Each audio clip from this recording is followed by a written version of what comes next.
نشرة الولايات نأتيكم بها من الفضائية التالية. المشاهدون الأعزاء، أهلا بكم رفقة الزميل آدم إسماعيل أصحابكم في هذه النشرة. مساء الخير آدم. Massa al-Khair Guido Omar, mesdames et messieurs, soyez les bienvenus pour ce journal des provinces de ce mercredi.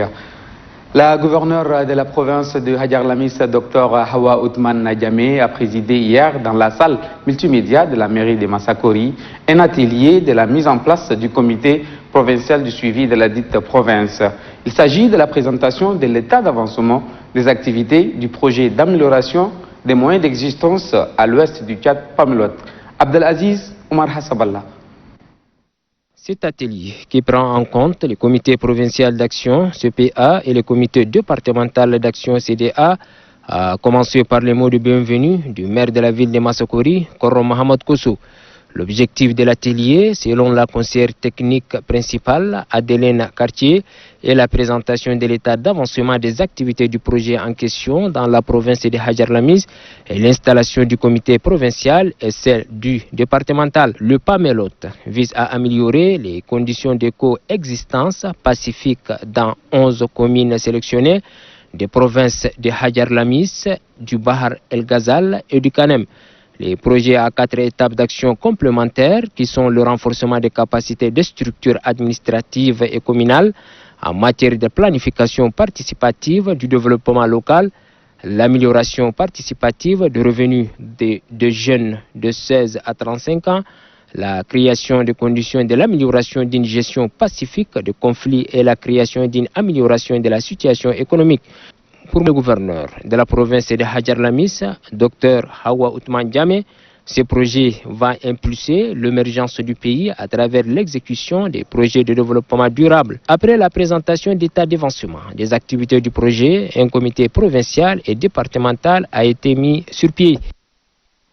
أطلقت يوم أمس بعثة وزارة الصحة العامة المتواجدة بمدينة أمجرس حضرة ولاية إنادي شرق أطلقت فعاليات الحملة التوعوية حول ضرورة الفحص المبكر لمرض فقدان المناعة المكتسبة السيدا وكذا مرض الكبد الوبائي، وذلك بحضور الحاكم قربجم ميدار جاكوب. هذه الحملة تتواصل في يومها الثاني على التوالي كما يقول لنا الزميل زكريا يحيى زكريا من أمجرس. في الوقت الذي انشغل فيه العالم بمرض كورونا، فإن هناك أمراض أخرى لا زالت تفتك بالكائن البشري، على سبيل المثال السيدا والوباء الكبدي. وعلى هذا الأساس وصلت بعثة من وزارة الصحة إلى مدينة أمجرس بهدف إطلاق حملة لتوعية السكان من أجل إجراء الفحص الطوعي للسيدا والوباء الكبدي. رئيس البعثة الدكتور يوسف محمد علي حث المواطنين على ضرورة إجراء هذا الكشف المجاني.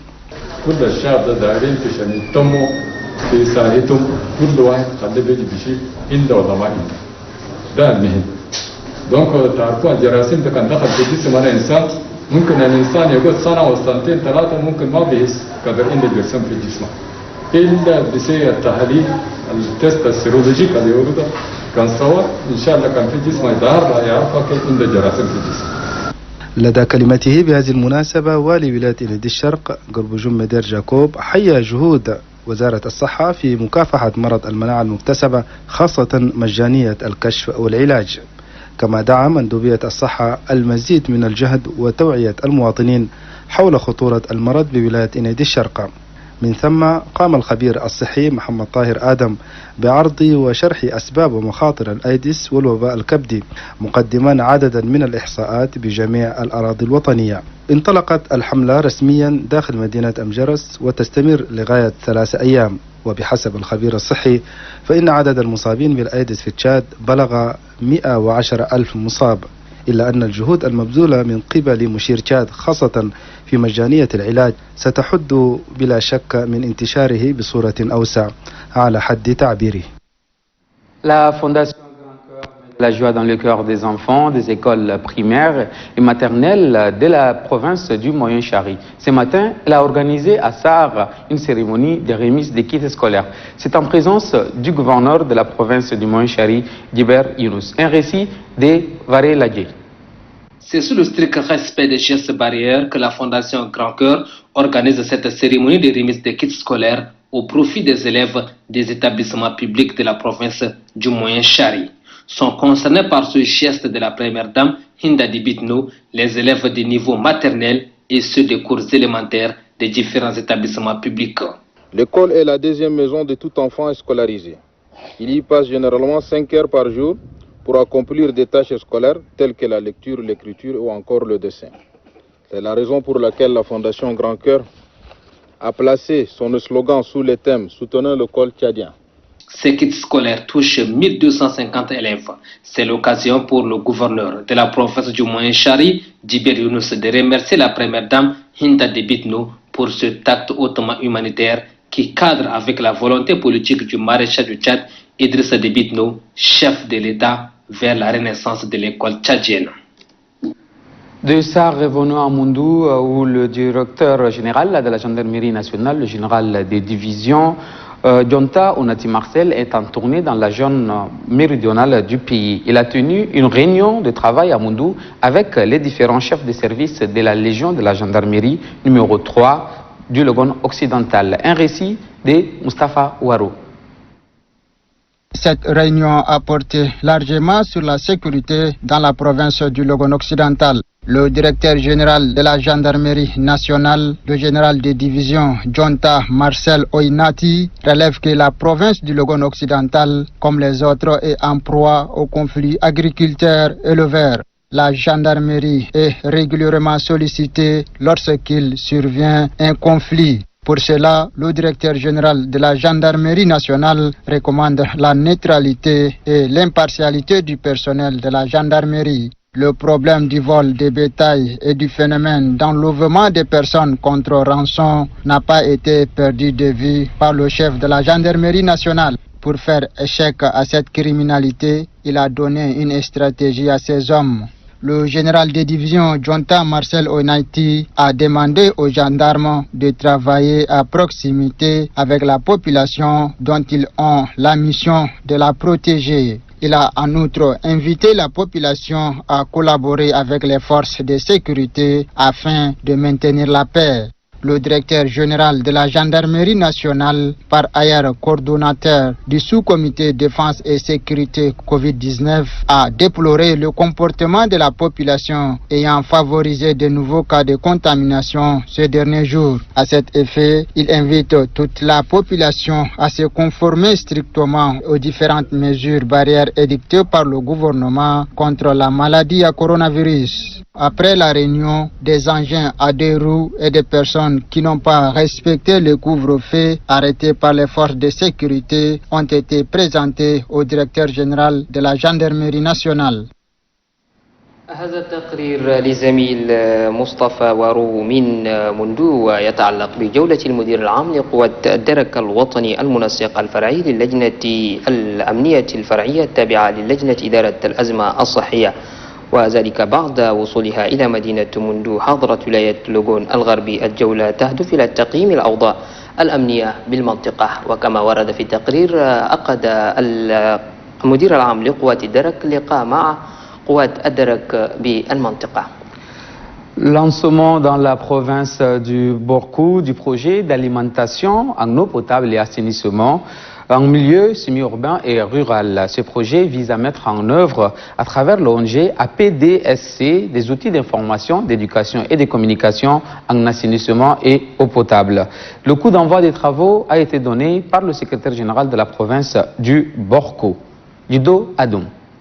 Les projets alimentation en eau potable et assainissement en milieu semi-urbain et rural entend mettre en œuvre à travers l'ONG nationale APDS le volet ISC, information, éducation et communication, qui consiste à contribuer à l'amélioration des conditions de vie et de santé des populations de la zone du projet, à savoir la population des villages identifiés par les projets, dont les 1 tiers sont dans la province du Borkou. Le coordonnateur du projet APDS, Ousmane Adam, a signalé la spécificité du projet à travers le volet ISC, qui contribuera efficacement à l'amélioration durable en termes de changement de comportement en matière d'hygiène et assainissement, et en plus des activités sur le terrain, notamment de formation et éducation. Le chef d'antenne du PAIPA SUMR de la zone nord, Youssouf Abakar Kourouti, a rappelé à l'ONG APDS, adjudicateur du marché, au respect des règles de l'art. Il a rassuré aux autorités locales.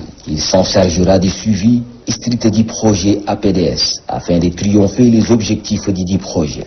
Abakar Hissène Didigi, secrétaire général de la province du Borkou, représentant le gouverneur dans son mot de lancement officiel, a pris mot au nom de la population du Borkou à saluer ce projet qui est d'une importance capitale, avant d'inviter les membres du projet de concrétiser les résultats attendus par le projet.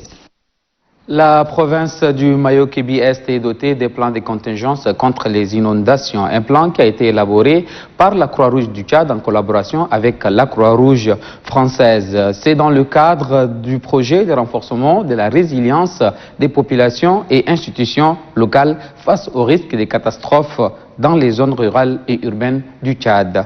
Alain Nyomo. La vingtaine de participants issus du comité provincial, du comité départemental d'action, de la société civile, la sécurité et des volontaires de la Croix-Rouge du Tchad ont travaillé d'arrache-pied 2 jours durant pour mettre sur pied ce plan de contingence en vue de répondre face aux inondations. Le vice-président du comité provincial de la Croix-Rouge du Mayo-Kébi-Est, Bagamla Golbakrio, déclare que c'est un motif de satisfaction pour son institution, désormais dotée de compétences nécessaires à travers ce plan de contingence en cas d'inondation et en répondre efficacement. Le chef de projet du renforcement de la résilience des populations et institutions locales indique que la province est plus que jamais outillée par cet instrument précieux qu'elle appelle à sa mise en œuvre en cas de risque naturel au profit des populations affectées.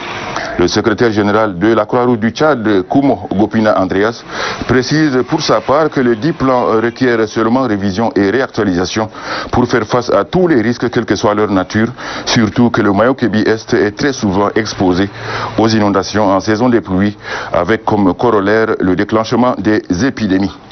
Le comité provincial de la Croix-Rouge de Mayo-Kébi-Est est l'une des provinces qui s'est outillée d'un instrument de travail vous servira davantage pour faire face à la situation d'inondation.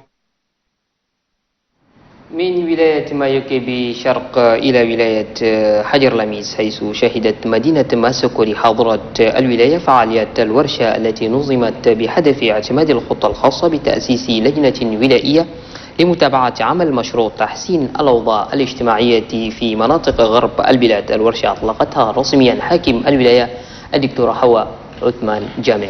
تفاصيل الخبر في تقرير زميل عبد القادر هارون محمد. تهدف هذه الورشة التدريبية الخاصة بتأسيس اللجنة الولائية لمتابعة ولاية حجر لاميس لعرض حالة التقدم الولائي لمشروع تحسين العيش في غرب البلاد. وبحسب المستشار الفني الأساسي أدلياني كارتير، إن عرض حالة أنشطة المشروع في ولاية حجر لاميس يشمل تنصيب لجنتي الولاية والمحافظة، وأن المشروع يعمل من أجل تحسين ظروف التعايش السلمي في 11 محلية مختارة من ولايات حجر لاميس، بحر الغزال وكانم. وللمشروع 4 مراحل، وهي بناء قدرات الهياكل الإدارية والبلدية لوضع تخطيط تشاركي من أجل التنمية المحلية وتحسين تشاركي يكون له أعد للشباب في سن 16 إلى 35، وتهيئة ظروف اقتصادية مناسبة لهم. أما حاكم ولاية حجر لاميس الدكتورة حواء عثمان جامع قالت إن هذا المشروع سيساهم كثيرا في تقدم وازدهار الدولة التشادية من خلال تنفيذ مشاريع تنموية فيتر. وبعد تقديم حالة أنشطة المشروع تم تشكيل لجنة على مستوى الولاية والمحافظة من أجل مراقبة الأنشطة. Les activités du collectif des opérateurs économiques du département de Kaya dans la province du Lac ont été lancées à Bagassoula. La cérémonie a vu la présence des représentants des ONG nationales et internationales. Soukassia prospère pour plus de précisions. Cette cérémonie de lancement des activités du collectif des opérateurs économiques du département de Kaya-Koek a vu la présence des représentants des ONG nationales, internationales, des autorités traditionnelles, des commerçants et bien d'autres invités de marque. Le président du collectif des opérateurs économiques du département de Kaya, Al-Hadji Abdoulaye Kampami, a relevé l'objectif de son organisation qui vise à mener des actions significatives pour venir en aide à la population déplacée, retournée, réfugiés autochtones suite aux menaces sanglantes de la secte Boko Haram. Il a rendu un hommage mérité au maréchal Tchad Idriss Déby Itno pour son abnégation et sa détermination avec laquelle il a sécurisé la province du lac contre les turbulences de la secte Boko Haram. Il a déploré le manque des infrastructures pouvant abriter le service déconcentré de l'État dans le département de Kaya. Les collectifs des opérateurs économiques du département de Kaya Koet s'adhèrent à la politique clairvoyante du maréchal Tchad Idriss Déby Itno, a martelé le vice-président du collectif Aladji Mbodou Kali. La résistance populaire a mis un terme à cette cérémonie de lancement des activités du collectif des opérateurs économiques du département de Kaya Koek. تقرير الزميل بروسبير حول انطلاقة فعاليات تجمع الفاعلين الاقتصاديين بمقاطعة كايا الذي انطلق صباح اليوم، ومنه أسافر بكم عبر صور إلى مدينة سار حيث افتتح يوم أمس حاكم ولاية الشرق الأوسط جبير يونس فعاليات الدورة التدريبية التي نظمتها مؤسسة القلب الكبير لصالح عدد من النساء حول الفنون الزراعية واستخدام الحالات الحديثة والعودة للأرض للاستفادة من خيراتها. خليل حسن صالح والمزيد عن هذا الخبر. هنا بمدينة سار يصل وفد مؤسسة القلب الكبير للوقوف مع نساء ولاية شرق الأوسط وتزويدهم بالخبرات التي تساعدهم على تنمية المنطقة واستقلالية المرأة الريفية، حيث تستفيد ممثلات الجمعيات النسائية بالولاية من أعمال الدورة التدريبية التي تنظمها المؤسسة في مجال الزراعة. رئيس البعثة عيسى محمد مهدي قال إن سيدة البلاد الأولى تسعى عبر هذه السياسة لإعطاء المرأة الثقة بنفسها للمشاركة في التنمية المحلية وعدم الاعتماد على الغير. أما حاكم ولاية شرق الأوسط جبير يونس فقد أشاد بهذه المبادرة. ينتوكوا تعليمات عشان أنتوا تفهموا الشيء اللي هم قاعدين يوروكوا وكيف نانم تقدر تخدم خدمة كان صغير كله تقدر تستفيد منه كيف. عشان ده خليكوا واعيين وخليكم جاهزين عشان تسمعوا الشيء الناس اللي يقدموا لكم، وانتوا عم باكر كان مراتوا تمشوا توصلوا الناس الآخرين كيف يقدروا يخدموا ويستفيدوا من الشيء اللي هم وروكوا له ده. هذا ووفق سياسة مؤسسة القلب الكبير ستستفيد الجمعيات النسائية المشاركة في الدورة من معدات زراعية ومعدات أخرى تساعدهم على الشروع في العمل وتطبيق ما تلقوه على أرض الواقع. Mesdames et messieurs, ici prend fin cette session d'information consacrée aux provinces du Tchad. Ça a été un honneur pour moi et mon collègue Hassan Guida Oumar de vous le présenter. Nous vous souhaitons une très bonne suite des programmes sur Télé Tchad. أشكركم المشاهدون الأعزاء لمتابعتكم لنا طيلة أيام الأسبوع. غدا نترككم مع فريق آخر بمشيئة الله. تصبحون على ألف خير.